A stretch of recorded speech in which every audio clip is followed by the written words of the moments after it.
Kwa hiyo ukirejea katika maswala unapozungumzia katika swala la diplomasia, lazima urejee katika vitabu vya Mwenyezi Mungu Subhanahu wa Ta'ala.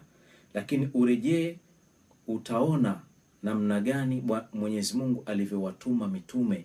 Hakuwatuma kwa silaha, bali aliwatuma kuja kuwalingania watu kwa kutekeleza misingi ya kidiplomasia, ili waachane na yale machafu waliokuwa nayo, waachane na ufisadi waliokuwa nao, waachane na uadui waliokuwa nao, waachane na umwagaji damu waliokuwa nao, waachane na unyanyasaji waliokuwa nao. Ukirejea katika historia, katika kitabu cha Mwenyezi Mungu ambacho ni Qur'ani, utaona kuna misingi imetengenezwa juu ya masuala ya kidiplomasia. Mwenyezi Mungu Subhanahu wa Ta'ala anasema katika Qur'ani kwamba wa in ta'ifatani minal mu'minina iqtatalu fa aslihu bainahuma, ikiwa atatokea makundi mawili yanapigana, yametengana, yanakwenda kumwaga damu, fa aslihu bainahuma, ni lazima lipatikane kundi la tatu kwa ajili ya kuja kufanya usuluhishi baina ya makundi hayo mawili. Fa in baghat ihdahuma ala al-ukhra,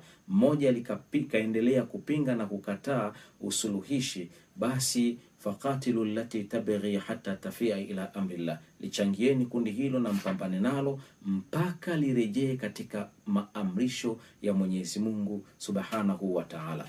Ukija ukaangalia sira ya Bwana Mtume Muhammad sallallahu alayhi wasallam, utaona kabisa kwamba yeye ni miongoni mwa manabii walioasisi misingi bora ya diplomasia kupitia historia ya kisa cha as-sulhu al-Hudaybiyah, sulhu ya al-Hudaybiyah.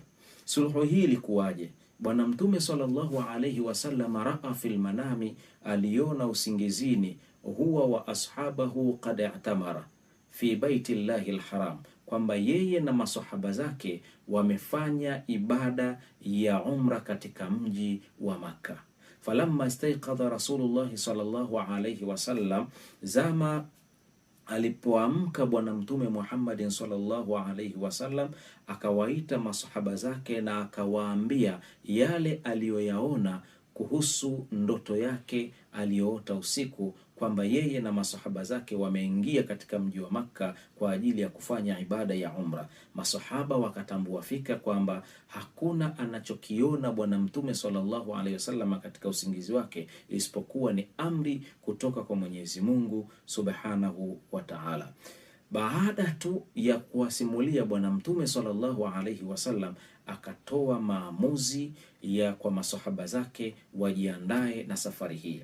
Wakati wamemaliza kujiandaa, wakaondoka kutoka Madina kuelekea katika mji wa Makka. Walipofika katika mji wa Dhul-Hulaifa, Bwana Mtume sallallahu alaihi wasallam ba'atha ayinan lahu, akamtuma jasusi wake kwenda kuangalia emotion ya Makureishi katika mji wa Makka ikoje. Je, wamejiandaa kumpokea au wamejiandaa kupambana naye au wamejiandaa kumziwia? Ujumbe ukaja ukaonekana kwamba majibu yakawa, ya Rasulullah, inna Quraishan qad jama'at laka jumua, hakika Makureishi wamekukusanyia wewe makundi makubwa, makundi ambayo ndani ya makundi hayo wako al-ahabishun, wako wahabeshi, wataalamu wa masuala ya vita, wabobezi wa masuala ya vita, wanaosifika kwa nguvu na kupambana katika masuala ya vita. Hawa wameandaliwa maalum kwa ajili ya kupambana na wewe, lakini pia kwa ajili ya kukuziwia usiingie katika mji wa Makka. Bwana Mtume sallallahu alayhi wasallam alipopata taarifa hii na majibu haya, faqala li ashabihi, akawaambia masahaba zake, ashiruni ayuhan nas, nipeni ushauri enyi watu, tufanyaje? Masahaba Bwana Mtume sallallahu alaihi wasallam wakatoa shauri mbalimbali. Miongoni mwa watu waliotoa ushauri alikuwemo Sayyidina Abu Bakar as-Siddiq radhiyallahu anhu, alikuwemo Sayyidina Abu Bakar as-Siddiq radhiyallahu anhu.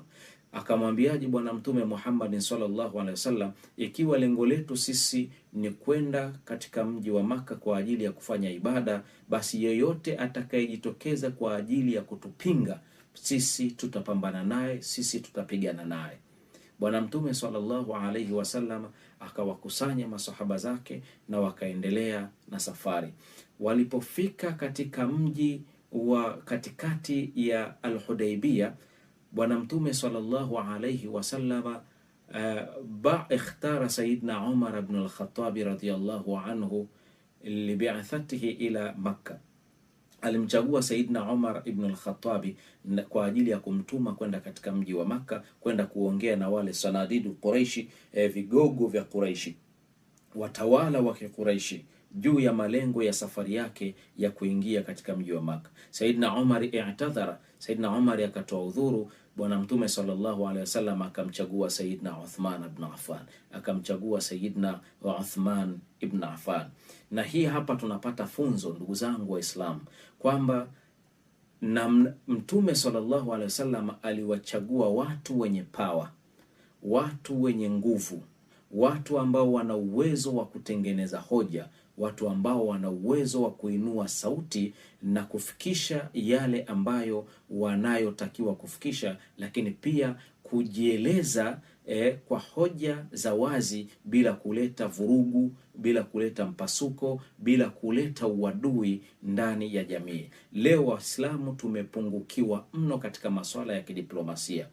Tumepungukiwa mno, na hasa pale ambapo tunapokwenda kukutana na wataalamu wa dini zingine, tunapokwenda kuwakilisha sauti za Waislamu katika maeneo mengine, aidha taasisi zetu. Tunapeleka watu ambao hawana sifa, tunapeleka watu ambao hawana weledi, tunapeleka watu ambao hawana uzoefu, tunapeleka watu ambao hawajui falsafa za taasisi za kidini, wala dini ina mlengo gani kwa wakati huo.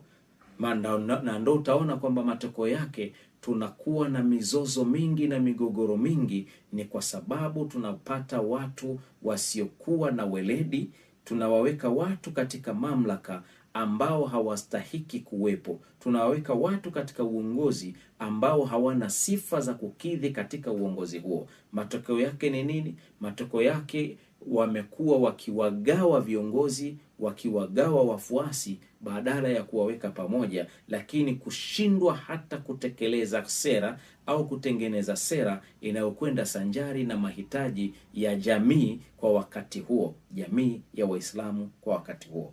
Sasa hapa Bwana Mtume Muhammad sallallahu alaihi wasallam akamtuma Saidna Uthman ibn Affan adh-Dhunuraini. Saidna Uthman ibn Affan alipofika kule, akawaeleza Makureishi kwamba lengo la safari yao ya kutoka Makka na kuja kutoka Madina kuja katika mji wa Makka si kwa ajili ya vita, si kwa ajili ya uadui, si kwa ajili ya ufisadi, si kwa ajili ya uhasama, si kwa